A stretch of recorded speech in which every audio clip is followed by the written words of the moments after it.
دكتور عقاب عليزاي joined أستاذ by Dr. الدراسات Auqaab الاستراتيجية. Alizai, أهلا Professor بحضرتك of معنا على Strategic شاشة Studies. القاهرة Welcome, الإخبارية. sir. شهدت الساعات And الماضية تراجعا عن the خيار past few التصعيد hours العسكري witnessed الواسع بعدما أفادت giving تقارير up بأن a الرئيس الأمريكي wider دونالد ترامب military منح option against المفاوضات Iran after فرصة Trump جديدة بدلا من reportedly توجيه ضربات gave negotiations a كانت قيد further الإعداد. chance كيف تنظر instead باكستان إلى of هذا التطور، calling وهل strikes تعتقد أن on Iran. نافذة How does الوساطة لا Pakistan تزال see مفتوحة؟ this progress? And do you think the mediation window is still open?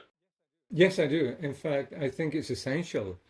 I think there's been a lot of pressure on Pakistan as though they can resolve the issue altogether, but that's not the case. Pakistan is a mediator. It can try to facilitate both sides and try to get the sides to start looking at other options rather than bombing each other and attacking each other and other countries in the region. But fundamentally, Pakistan is a facilitator. It is there and it's in its interest to facilitate. And I think there's been added pressure now because of the environment and also the Houthis who have blocked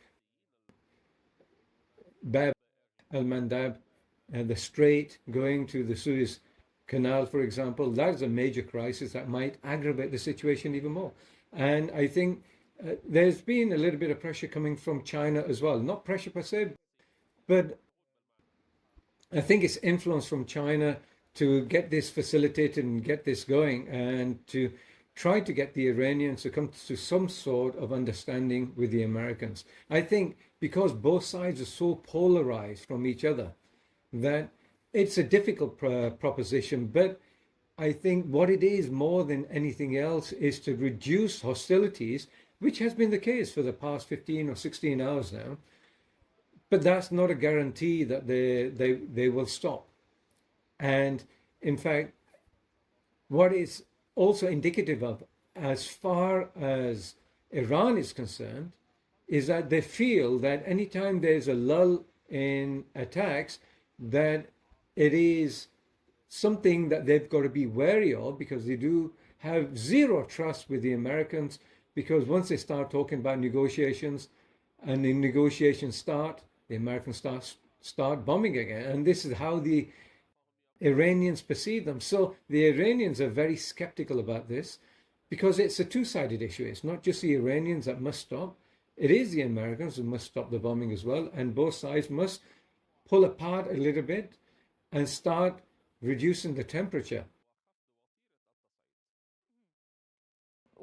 The Iranian foreign minister talked about arrangements to allow the free navigation of ships out of the Strait of Hormuz like before. However, at the same time, said that there is some disagreement with Washington regarding some items of the MOU. To what extent will the free navigation be an opening point for a larger understanding?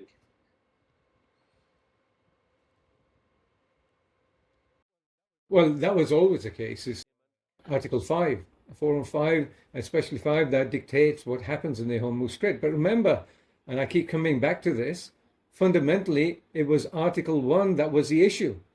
And the Hormuz Strait was a pressure point. The Hormuz Strait has always been used so far by the Iranians to pressure the United States to fulfill its responsibilities on the Article 1 on Lebanon. Israel is not removing itself from Lebanon, is still occupying, still attacking. That is fundamentally the main issue. And this is why Hormuz Strait has been blocked to some extent and the ships were attacked, because the Iranians felt that the Americans were not doing their part. And I feel that more than anything else, this is something that the Americans felt that they should not have agreed on. In retrospect, when Trump came into a lot of pressure after the MOU was signed, and then he's trying to reverse the issue by utilizing coercive diplomacy, meaning seriously bombing on Iran as though Iran would submit with additional bombing, given that the Americans are reducing their own trust. The problem lies here is that the Americans want to renegotiate the MOU and set new parameters which are more feasible and conducive for the Americans, because the United States, meaning the Trump administration wants to win the next elections, and he needs a win. Otherwise, he's going to lose the next elections for sure. طيب أيضا أفادت تقارير بأن هناك have تقدما في indicated المحادثات that there is الجارية مع progress حديث on the عن إمكانية current التوصل talks إلى and اتفاق negotiations, بين and there is a إيران possibility وسلطنة that عمان بشأن that الترتيبات Iran and المتعلقة Sultanate of بمضيق Oman could هرمز make بالتزامن arrangements مع قرار regarding the Strait الرئيس of Hormuz, الأمريكي دونالد coinciding ترامب with Trump's تأجيل القرار decision العسكري. to برأيك delay the هل نحن military أمام option. Do you think تحول حقيقي we نحو are المسار seeing a السياسي shift أم أن on هذه the political مجرد track, هدنة or these مؤقتة are just truths تفرضها الحسابات العسكرية؟ that are because of military options?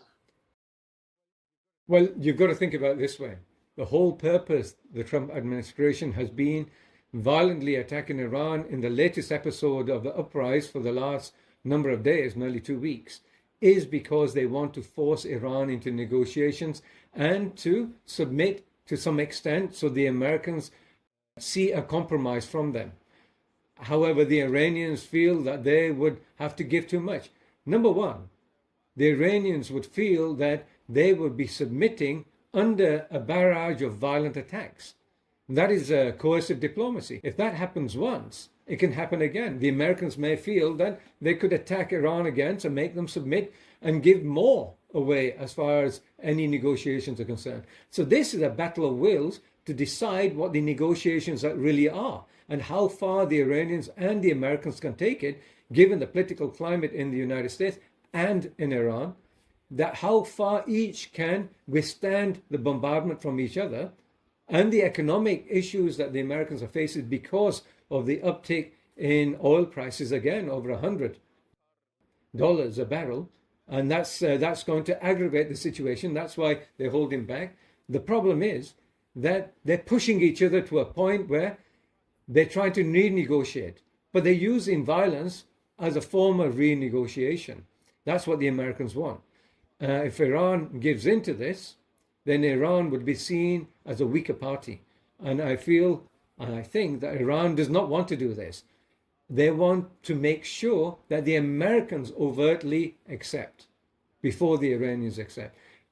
But that doesn't mean that there are no talks. There are back-channel talks all the time. And I think there's been an increase in back-channel talks to see what each side is doing. And this is where Pakistan is fundamentally important, because it's valuable in the sense that it has the trust of the Americans and the Iranians at this moment in time.